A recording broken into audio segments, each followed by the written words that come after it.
Hey guys, welcome to Lingua Marina. Today we're gonna talk about it's a psychological topic when you forget words. Happens to me all the time.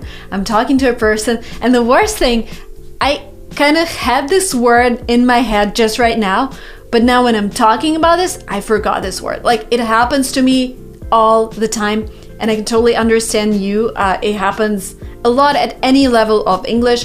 And today we're gonna talk about ways that you can navigate through this situation, and hopefully you will remember some of the methods and tips that I will give you and that you would use them later when you're talking to native speakers or just when you're speaking English and you forget a word. So first of all, a really basic tip, super basic. Try and say this word in your language. Maybe if you're from Finland, maybe that will be a little tricky because I know Finnish language is one of those weirdest languages when even computer doesn't sound like computer, because if I say computer, this is a Russian word, people in America would understand what I mean. Like, you can try and make it sound more American, computer, and people would understand. Because there are so many words these days that are very, very similar across many languages. So whenever you forget something, like if you really want to say a word, because there are other ways you can navigate through the situation, but if you really want to say a word, try and say it in your own language. Maybe something comes out of this. If not, no problem. I see people do it all the time here. So I have a gardener who's from Mexico and he's English. I would say he's pre-intermediate. And sometimes he just forgets words. He would just say something in Spanish and I was like, oh, okay, because I learned Italian. They're kind of similar languages and that helps a lot for us to communicate with each other. The second tip, just ask a person who you're talking to remind you what was that word. And Americans use it all the time. Oh, what was that word? Oh yeah, like, what do you call it? Sorry. Oh yeah, that one. So Americans use these phrases all the time. So just write them down and whenever you forget a word, just ask a person who you're talking to. The next tip is to remember the stats that I'm just about to give you. So there was this guy, a scientist, Dr. Mehrabian, and he analyzed the speech and he concluded that 7% of what we understand is verbal, just 7%. 38% is vocal, like your intonations, and 55% is visual. That means that you just need to use your visual signs. The problem with phone calls here is that you can't do that. Or if you're on Zoom, then you can. But this is why a lot of people struggle with making phone calls in English.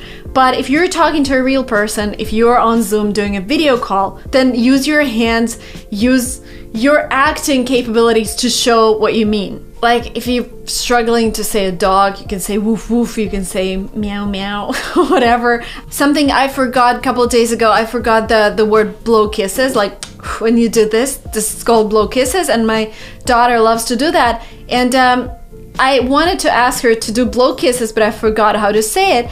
And I just said, do this. I wouldn't recommend this method during the exam, but something you can totally use in normal life. The next tip is actually to stop and paraphrase the whole thing. Because again, I know where it is coming from. Sometimes you either had this word on the tip of your tongue and it just evaporated when you started saying a phrase. It is probably a complicated, super advanced word. It happens to me all the time again. And the way to deal with it is to just stop a phrase and say it in a completely different way. Because you are probably translating in your head from your own language to English, and then you forget the word and then you're stuck. The best thing to do there is to go back to the beginning of the phrase and to say it in different words. And again, I'm not relating to words that you can forget, like object words, cat, dog, blow kisses. You can't really paraphrase something in order to remember that word, but something that brings more complexity to your speech, like evaporated, like the word that I used. Maybe go back to the beginning of the sentence and don't say the word just evaporated from my mouth. Say, I forgot this word. Like, use easier words. This helps me a lot. Again, this is like, we're discussing different methods. This one is really advanced. Like, when you just want to sound too advanced, when you want to sound like a native speaker, but you realize you're not yet there, in terms of your vocabulary, it's okay to go back, to stop, paraphrase, and sound like an intermediate person. But at least the other person would understand you, and there is nothing bad in sounding like an intermediate person. The next tip is to just try and come up with words yourself. Like some words in English, they're just a mix of different words, like water, fall. Obviously, right? This example with blowing kisses, like you're blowing kisses.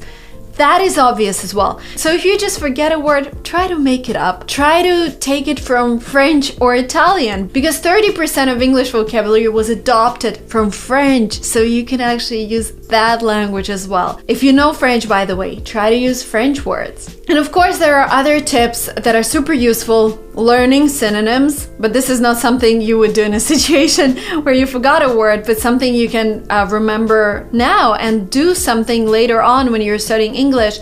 Remember synonyms. Learn words and synonyms. Intelligent, smart, clever, witty, etc. Like, learn them in batches. This way, when you forget one of the words, you remember the synonyms.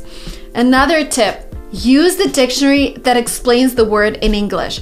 Because again, when you forget a word, at least you can explain it in English because you've read the explanation. You have something there in your mind. We're not using 100% of our brain capacity. When we read something, it's somewhere there in our minds, and we've all watched the movies where people like are able to memorize everything. It's just our brain is capable of a lot of things, and don't underestimate the power of using such a dictionary and reading the explanation of the word in English, because later on something will click and you would remember that explanation. Thank you guys so much for watching this video up to the very end. As always, if you enjoy the way I teach, don't forget to subscribe, don't forget to download my workbook, the link will be down below, and I will see you very soon in my next videos. Bye bye.